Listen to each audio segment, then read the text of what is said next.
आखिर क्यों बाबा साहब ने ये कहा कि देश की आज़ादी से पहले दलित पिछड़ों की आज़ादी जरूरी है। और क्यों बाबा साहब ये कहते थे कि अगर अंग्रेज 10 साल और रहते तो इस देश की दशा कुछ और होती। और बाबा साहब किन लोगों से दलित पिछड़ों को आज़ाद कराना चाहते थे। नमो बुद्धाय, जय भीम साथियों, स्वागत है आपका मेरे YouTube मंच धम्मा अशोक उर्फ उमेश पाल सिंह पर। साथियों, हम लोग कल यानी 15 अगस्त 2025 को 69वां स्वतंत्रता दिवस मनाने जा रहे हैं। और 1947 में हमारा देश आज़ाद हुआ और हम 2025 में हैं। और जब यह स्वतंत्रता दिवस हम लोग मनाएंगे तो अगर इस वर्ष 2025 से पहले की घटनाओं पर जिक्र किया जाए तो आज भी बाबा साहब की मूर्तियां तोड़ी जाती हैं, आज भी दलित पिछड़ों की बारातें रोकी जाती हैं, आज भी दलित पिछड़ों के कथावाचकों पर शोषण होता है, अपमान होता है, उनका जो है आज भी परम पूज्य बाबा साहब की मूर्तियां तोड़ी जाती हैं। आज भी हमारे बच्चे विद्यालय में जातिवाद झेलते हैं, आज भी दलित कर्मचारी विभागों में सवर्ण अधिकारियों के दमन और तिरस्कार को झेलते हैं। और आज भी हम लोग वो सम्मान नहीं पा सके जिसके लिए बाबा साहब ने अपना पूरा जीवन, बच्चे, पत्नी, सर्वस्व न्यौछावर कर दिया। 2025 में भी हम उसी तिरस्कार, अपमानजनक दमन की नीति का शिकार हो रहे हैं। तो ऐसा क्यों? और अगर बाबा साहब ये कहते थे कि देश की आज़ादी से पहले दलित पिछड़ों को आज़ाद होना जरूरी है, तो आखिर दलित पिछड़े आज़ाद कब हुए? यह भी समझने की जरूरत है कि बाबा साहब ने उनको कब आज़ाद कराया। तो मैं बात शुरू करूंगा अपनी कि 1935 का एक्ट बनने जा रहा था और उसके प्रावधानों के लिए और देश में अल्पसंख्यकों की अलग मांगों की जो डिमांड थी या अलग अधिकारों की मांग थी वो बढ़ती जा रही थी। तो अंग्रेजी गवर्नमेंट यानी कि रैमजे मैकडोनल्ड जो प्रधानमंत्री थे, उन्होंने गोलमेज सम्मेलन बुलाया और लंदन में वो 3 गोलमेज सम्मेलन हुए।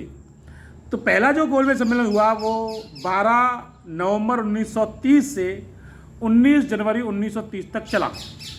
और पहले गोलमेज सम्मेलन का महात्मा गांधी जी ने केवल इसलिए विरोध कर दिया क्योंकि अंग्रेजी सरकार ने डॉक्टर अंबेडकर को अछूतों के प्रतिनिधि के रूप में इसमें आमंत्रित कर लिया था। जबकि उनका यह कहना था, मिस्टर गांधी जी का, कि मैं अछूतों का प्रतिनिधि हूं। डॉक्टर अंबेडकर को अछूतों का प्रतिनिधि के रूप में आपने गलत आमंत्रित कर लिया, इसलिए उन्होंने पहले गोलमेज सम्मेलन का विरोध किया और वो नहीं गए। बाबा साहब पहले गोलमेज सम्मेलन में जाते हैं और अपनी बात रखते हैं, बेबाकी से बात रखते हैं और वहाँ पर ये साबित करते हैं कि अंग्रेजी सरकार से पहले जो अछूत और दलित वर्ग शोषण, अन्याय, अत्याचार, जातिवाद, वर्णवाद झेल रहा था, वो अंग्रेजी सरकार के बाद भी अनवरत जारी रहा। सरकार ने उसे रोका नहीं या उसमें कोई सुधार नहीं किया। बाबा साहब ने ये कहा कि मिस्टर प्रधानमंत्री महोदय, मैं उस 85% जनता की वर्ग की बात आपके सामने रख रहा हूं जिन्होंने आपका भारत में स्वागत इस आशा के साथ किया था कि आप उनके घावों पर मरहम लगाएंगे, लेकिन आज भी उनके घाव ऐसे की ऐसे हरे हैं। हिंदू वर्ग उसे अपना मानता नहीं है क्योंकि वो उसके साथ जातिवाद करता है, और मुस्लिम अपने में इसलिए नहीं बुलाता है कि उनका एक और प्रतिनिधि खड़ा हो जाएगा। तो हिंदुओं द्वारा सताए गए और मुसलमानों द्वारा उपेक्षित ये वर्ग जाए तो जा कहाँ, और उसे देश में क्या स्थान दिया जाना चाहिए। जब ये बात बाबा साहब रखते हैं तो वहाँ के जो लोग थे, जब बाबा साहब ने कहा कि भारत के दलित पिछड़े दोहरी गुलामी जी रहे हैं, दोहरी गुलामी में जी रहे हैं, तो जब ये बाबा साहब ने कहा कि दोहरी गुलामी में जी रहे हैं, तो वहाँ के जो अन्य देशों के लोग थे, प्रतिनिधि थे, वो भी इस बात को सुन के बड़ा आश्चर्यचकित हो गए कि आखिर दोहरी गुलामी कैसी होती है भाई। हर जगह अमीरी गरीबी है, यानी कि वर्ग विभाजन हर जगह है, और वर्ग विभाजन में एक वर्ग दूसरे वर्ग की परछाई से नफरत नहीं करता है, एक वर्ग दूसरे को अपवित्र और खुद को पवित्र नहीं मानता है। वहाँ केवल अमीरी गरीबी है कि भैया आओ हमारे घर में खाना खाओ, पानी पियो, ये सब, लेकिन क्लासिफिकेशन, क्लास डिफरेंस तो है, लेकिन जो वर्ण व्यवस्था है कि एक बिल्कुल नीच और एक बिल्कुल ऊंच, ये सिर्फ और सिर्फ भारत में होती है, और इसके अलावा कहीं नहीं। और जिस तरह का अपमान कि एक जानवर पानी पी सकता है उस तालाब से, उस कुएं से, इंसान पानी नहीं पी सकता है, ये जो सोच है, इस सोच के खिलाफ बाबा साहब थे, और बाबा साहब ने उसी सोच के खिलाफ अपनी बात प्रथम गोलमेज सम्मेलन में रखी।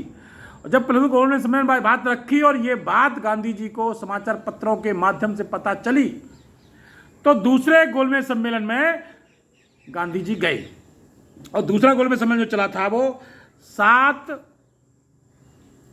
सितंबर 1931 से 1 अक्टूबर 1931, यानी कि 7 सितंबर 1931 से 1 अक्टूबर 1931 तक दूसरा गोलमेज सम्मेलन चला, जिसमें महात्मा गांधी जी भी शामिल हुए।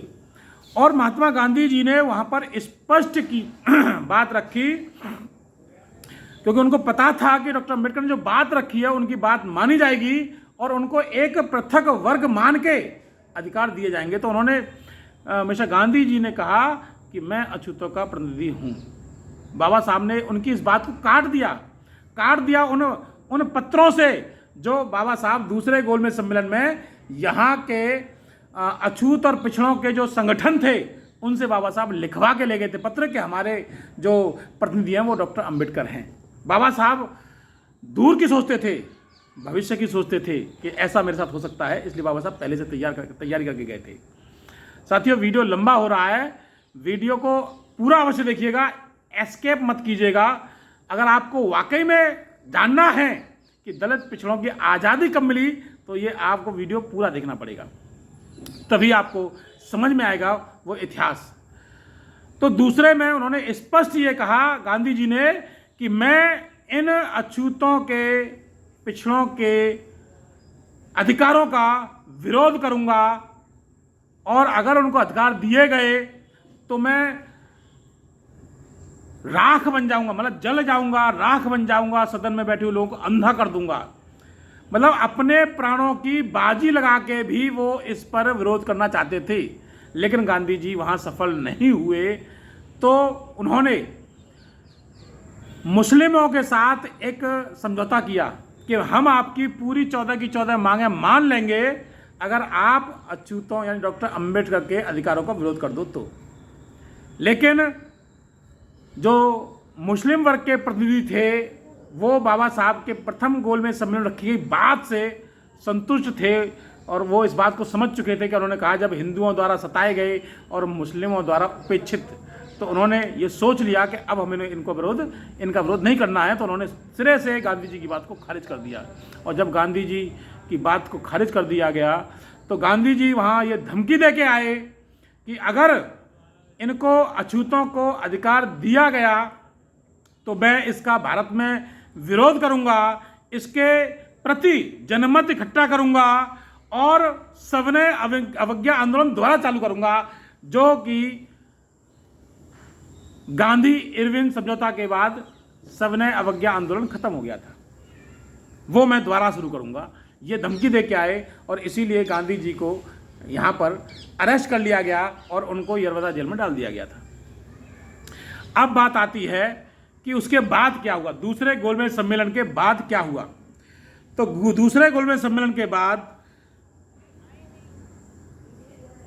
1932 में तत्कालीन भारत मंत्री सर सैमुअल होर को एक पत्र लिखा महात्मा गांधी जी ने, और महात्मा गांधी जी ने पत्र लिखा और उन्होंने अस्पृश्यों की मांग पर विरोध दोहराया। और वो पत्र क्या था, देखिए मैं एडिट पढ़ूंगा। लोग कहते हैं कि आप इतिहास को तोड़ मरोड़ के पेश करते हो, तो मैं बाबा साहब का जो वॉल्यूम नंबर 16 है, कांग्रेस एवं गांधी ने अस्पृश्यों के लिए क्या किया, उसको एज इट इज पढ़ूंगा, ठीक है, जिससे कि कोई ये ना कह सके या मेरे ऊपर आरोप न लगा सके कि आप जो है गलत वो इतिहास बता रहे हो। ऐसा नहीं है। बाबा साहब ने स्वयं ये लिखा है कि गोलमेज सम्मेलन की समाप्ति के बाद जब अल्पसंख्यकों को दावा प्रस्तुत किया गया, तो मैंने जो भाषण दिया, वो सर सैमुअल होर को लिख रहे हैं कि मैंने जो भाषण दिया था, शायद आपको याद हो, मैंने कहा था यदि दलितों को पृथक मतदान स्वीकार किया गया तो मैं अपने प्राणों की बाजी लगाकर उसका विरोध करूंगा।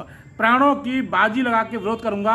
महात्मा गांधी दोबारा इसको 1900 जो क्या नाम है 32 में तो कहा ही था उन्होंने, दूसरे गोलमेज सम्मेलन 31 में तो कहा ही था दूसरे गोलमेज सम्मेलन में, उसको पुनः उन्होंने रिपीट किया 17 मार्च 1932 में कि और यह जो मैंने भाषण दिया ये भावावेश या जोश में नहीं कहा गया, ये मेरा गंभीर बयान है। उसी के अंदर मैंने आशा की थी कि भारत वापस आते ही दलित वर्गों के पृथक मतदान के विरुद्ध लोक मत जगाऊंगा, परंतु ऐसा हो नहीं पाया। समाचार पत्रों से मुझे पढ़ने की अनुमति मिली। मैं देखता हूं किसी भी सरकार की ओर से फैसले की घोषणा हो सकती है। मैंने यह सोचा कि यदि फैसले में दलित वर्गों का पृथक मतदान स्वीकार किया जाता है तो मैं ऐसे कदम उठाऊंगा जिनसे मेरे विचारों को बल मिले। मैं सोचता हूं कि ब्रिटिश सरकार को पहले बिना नोटिस दिए ऐसा करना ठीक ना होगा। स्वाभाविक है मेरे बयान में अधिक महत्व न दे। वो कहते हैं कि मेरे लिए दलित वर्गों का प्रश्न विशेष रूप से नैतिक और धार्मिक है। वो गांधी जी कहते हैं कि मैं नैतिक अधिकार और धार्मिक अधिकार तो दे सकता हूं, लेकिन राजनीतिक पहलू महत्वपूर्ण नहीं है दलितों के लिए। मैं राजनीतिक अधिकार उनको देना नहीं चाहता। फिर भी वो कहते हैं यद्यपि इसका राजनीतिक पहलू यद्यपि महत्वपूर्ण है, तो भी वह नैतिक तथा धार्मिक पक्ष के आगे फीका पड़ जाता है। वो कहते हैं कि अगर महत्वपूर्ण है भी है तो धार्मिक पक्ष के आगे फीका पड़ जाता है। मैं उनको धार्मिक आज़ादी दे सकता हूं, मंदिरों में जाइए, पूजा पाठ करिए, कोई दिक्कत नहीं है, लेकिन राजनीति में आपको अधिकार मैं नहीं देने दूंगा। और अपने मरने तक उन्होंने ये कहा कि अगर सरकार अधिकार देती है तो मैं आमरण अनशन करूंगा। ये धमकी दी, गांधी जी ने ये धमकी दी कि मैं आमरण अनशन करूंगा अगर उनको अधिकार दिए गए तो।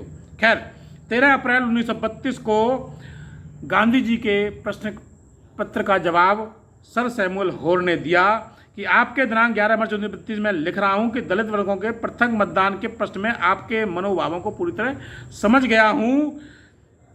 मैं इतना कह सकता हूं कि हम किसी के प्रश्न गुणागुण देखकर ही निर्णय लेना चाहते हैं। जैसा कि आपको ज्ञात होगा, लोथियन समिति अपनी रिपोर्ट देने के लिए अभी दौरा कर रही है। हुआ क्या था, 1900 जो दूसरे गोलमेज सम्मेलन के बाद एक लोथियन समिति बनाई गई थी और लोथियन समिति को भारत भेजा गया था और वो दौरा कर रही थी कि जो बातें दूसरे गोलमेज सम्मेलन में रखी गई हैं, जो बातें आई हैं निकल के भारत में, वो वाकई में है या नहीं है। डॉक्टर अम्बेडकर ने बात रखी है, क्या वो सही कह रहे हैं। इसके लिए लोथियन समिति भारत आई और उसका उन्होंने दायरा दौरा किया और जांच की, और जांच करने के बाद अपनी रिपोर्ट पेश की। तो उन्होंने रिपोर्ट अभी आई नहीं है। रिपोर्ट आने के बाद हम किसी निष्कर्ष पहुंचेंगे। जब उसकी रिपोर्ट मिल जाएगी तब हम ध्यानपूर्वक संततियों पर विचार करेंगे और उन बातों विचार नहीं कर लेंगे। जब तक उन बातों विचार नहीं कर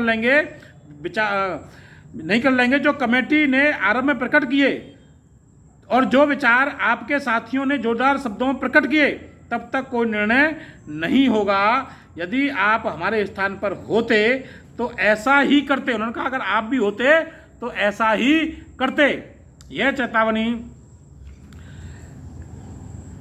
आप विवाद आप पहुंचने से आप अंतिम निर्णय पर पहुंचने से पहले, उन्होंने कहा अंतिम निर्णय पर पहुंचने से पहले आप विवादास्पद मुद्दे के दोनों पक्षों पर विचार करके अंतिम निर्णय लेंगे। मैं नहीं समझता कि आप मुझसे इससे अधिक आशा करेंगे, मतलब इससे अधिक आशा मुझसे नहीं करें, मैं इतना ही आपसे कह सकता हूं।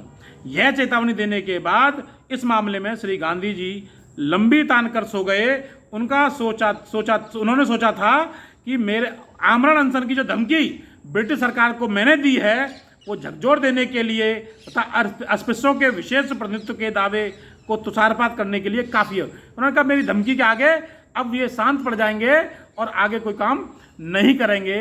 लेकिन हुआ ये कि लोथेन समिति की रिपोर्ट आने के बाद ये निर्णय लिया गया और 17 अगस्त 1932 को प्रधानमंत्री सांप्रदायिक प्रश्न पर अपने निर्णय की घोषणा की और उसमें अस्पृश्यों के संबंधित जो निर्णय दिए गए वो इस प्रकार हैं। यानी कि वो निर्णय अस्पृश्यों के पक्ष में आ गए, अस्पृश्यों के पक्ष में आ गए। आनुपातिक प्रतिनिधित्व दलितों को मिल गया और वोट देने का अधिकार दलितों को मिल गया और 2 वोटों का अधिकार दलितों को मिल गया और साथ ही साथ कुछ सीटें रिजर्व कर दी गई थीं, वो लगभग 74 सीटें थीं और वो इसमें दी गई हैं। तो जब ये अधिकार की घोषणा हो गई, जब ये घोषणा हो जाती है, इसके बाद रैमजे जो मैकडोनाल्ड है, क्योंकि गांधी जी की धमकी का असर अंग्रेजी सरकार पर नहीं हुआ, सांप्रदायिक पंचांग की घोषणा हो गई, डॉक्टर अंबेडकर को अधिकार मिल चुके थे, तब उन्होंने फिर एक पत्र लिखा उन्होंने। गांधी जी ने, श्री गांधी को एहसास हुआ कि उनकी धमकी असर नहीं हो रहा है, उन्हें इसकी परवाह नहीं है कि प्रधानमंत्री पंच निर्णय की मांग पर उनके हस्ताक्षर भी किए थे, इस नाते वह पंच निर्णय मानने को बाध्य थे। उन्होंने प्रधानमंत्री को किए कराए पर पानी फेर दिया। पहले तो उन्होंने सांप्रदायिक फैसले की शर्तों का संशोधन किया जाए, उसी के अनुसार उन्होंने प्रधानमंत्री को पत्र लिखा। यरवदा जेल से 18 अगस्त 1900, जैसे ही 17 अगस्त 1932 को ये फैसला आया अस्पृश्यों को अधिकार का, यानी कि अब एक बात अगर हम समझें तो अस्पृश्यों की आज़ादी का दिन कौन सा? 17 अगस्त 1932। साथियों, समझने वाली बात है कि अस्पृश्यों को आज़ादी 17 अगस्त 1932 को ही मिल गई थी और बाबा साहब ने जो अपनी बात कही थी कि मुझे अंग्रेजों देश के आज़ाद होने से पहले अपने समाज को आज़ाद कराना है, ये बाबा साहब उस बात पर खरे उतरे और बाबा साहब ने 17 अगस्त 1932 को हमें आज़ादी दिला दी और हमारे लिए अधिकार प्राप्त कर लिए थे। इसके बाद 18 अगस्त को गांधी जी ने पत्र लिखा प्रधानमंत्री महोदय को और उन्होंने ये लिखा कि आपने मेरी धमकी पर कोई भी जो है विचार नहीं किया और वो धमकी नहीं थी, मेरा गंभीर बयान था और मैं फिर आपसे कह रहा हूँ, उन्होंने कहा, रैमजे मैकडोनाल्ड से कहा कि मैं फिर आपसे कह रहा हूँ कि आप इस अधिकार को वापस ले लें।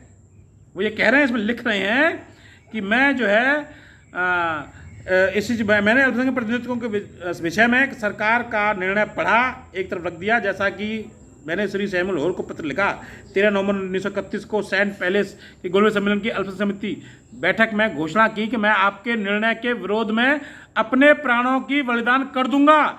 ऐसा करने के लिए केवल एक रास्ता है, मैं नमक और सोडा पानी के अतिरिक्त कुछ न लेकर आमरण अनशन करूं।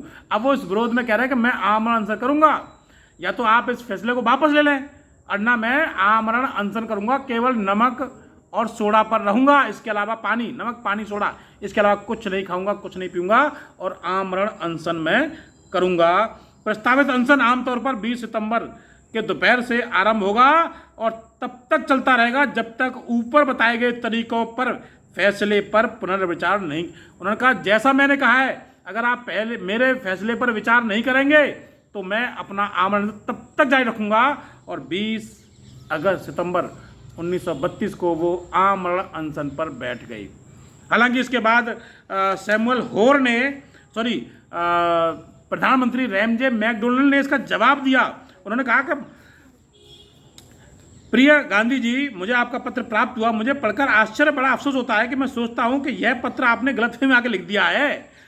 ब्रिटिश सरकार ने दलित वर्गों से संबंधित जो फैसला लिया है वास्तव में ठीक है, और हमने सदैव यह समझा है कि आप दलित वर्गों को हिंदू समाज में स्थायी रूप से अलग करने का डटकर विरोध करते आए हैं।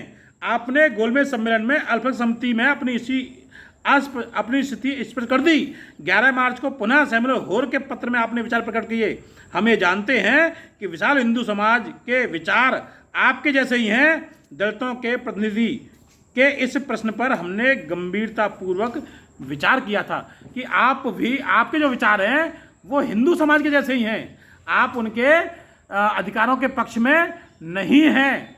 और उन्होंने आगे ये रैमजे मैकडोनल्ड ने कहा कि इस अधिकार को वापस लेने का अधिकार अब मेरे पास नहीं है।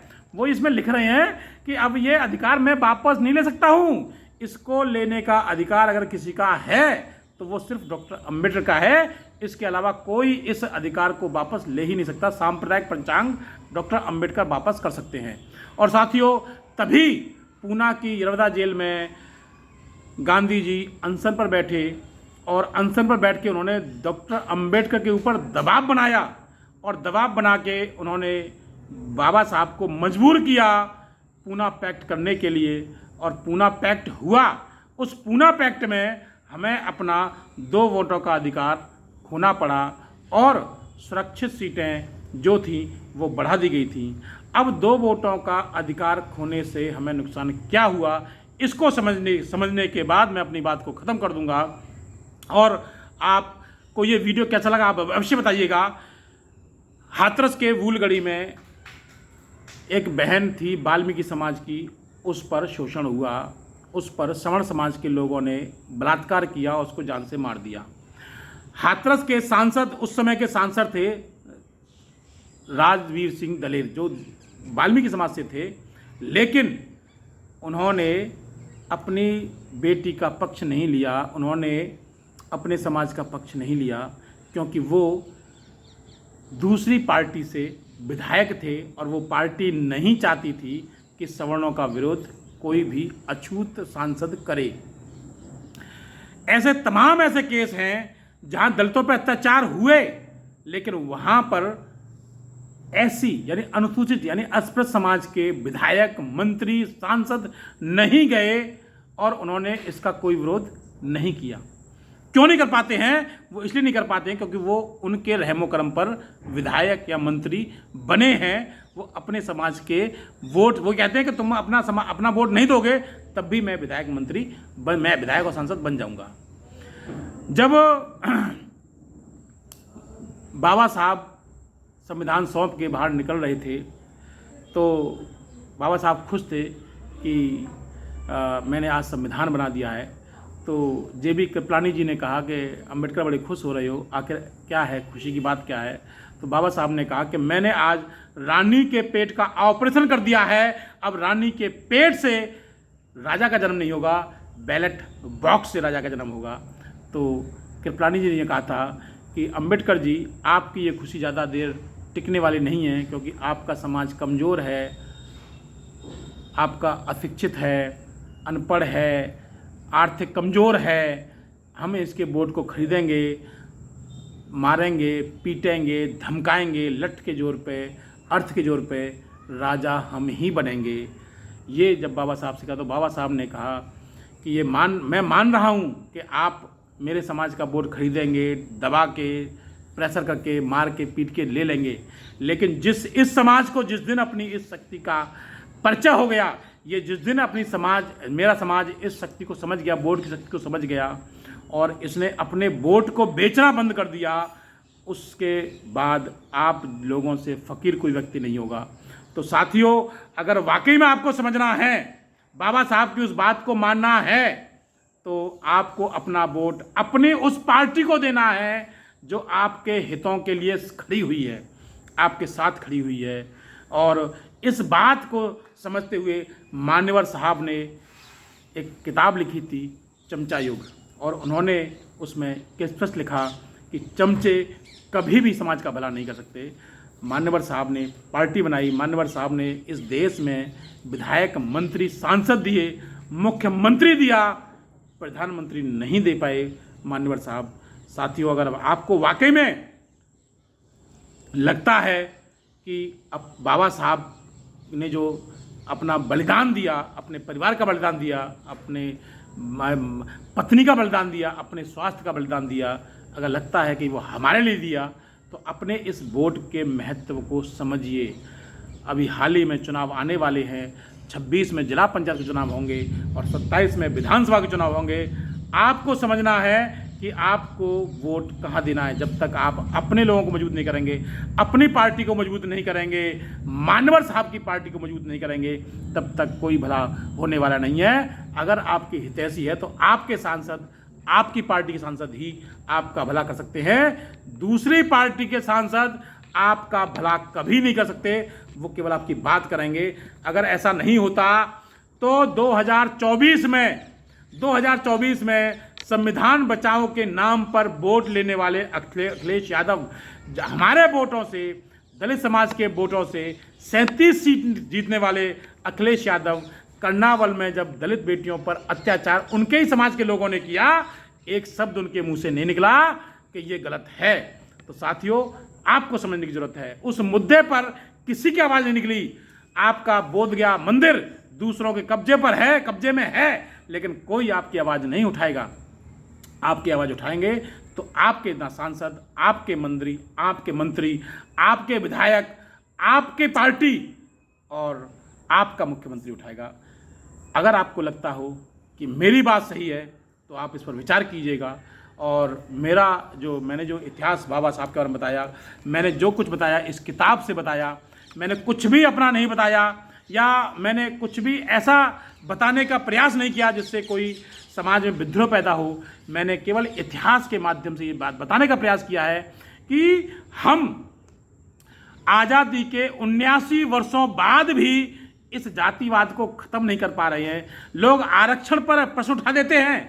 अगर आरक्षण ख़त्म करना है तो 2 वोट का अधिकार हमें वापस दे दो भैया, हम क्यों आरक्षण लेंगे? हमें आरक्षण की कोई ज़रूरत नहीं है। या तो जातिवाद ख़त्म कर दो या 2 वोटों का अधिकार हमें वापस कर दो। हमें आरक्षण की आवश्यकता नहीं है। आप इस आरक्षण को अपने पास रखें। हमें भी काबिलियत है, बस मौका, अगर केवल बात है तो काबिलियत को मौका नहीं मिलता है। अगर काबिलियत को मौका मिलता तो हमारा शोषण नहीं होता। आज ऐसी वर्ग हर डिपार्टमेंट में, हर विभाग में शोषण झेल रहा है। तमाम शोषण होते हैं। हर एक छोटे से लेके बड़ा अधिकारी तक ऐसी विभाग का शोषण झेलता है। क्यों झेलता है? क्योंकि सत्ता उनके हाथों में है और सत्ता उनके साथ होती है, इसलिए झेलता है। अगर पनवारी कांड में दलितों का शोषण हुआ तो सत्ता उनके साथ ही शोषणकर्ताओं के साथ। कुम्हेर कांड में अगर दलितों पर शोषण हुआ तो सत्ता उनके साथ थी। सत्ता उनके साथ होती है, इसीलिए हमारा शोषण होता है। अगर सत्ता जो है बिल्कुल निष्पक्ष हो जाए, अगर सत्ता निष्पक्ष हो जाए तो शोषण कभी नहीं होगा।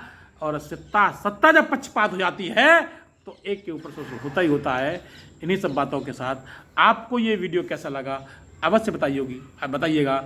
अगर वीडियो अच्छा लगा हो तो इस मेरे वीडियो को लाइक कीजिए, कमेंट कीजिए, जैसा भी लगा आपको कमेंट कीजिए, और अच्छा लगा हो तो शेयर कीजिए। चैनल को सब्सक्राइब। नमो बुद्धाय। जय भीम, जय भारत, जय संविधान। साथियों, और मुझे दीजिए इजाज़त आप सभी को 79वें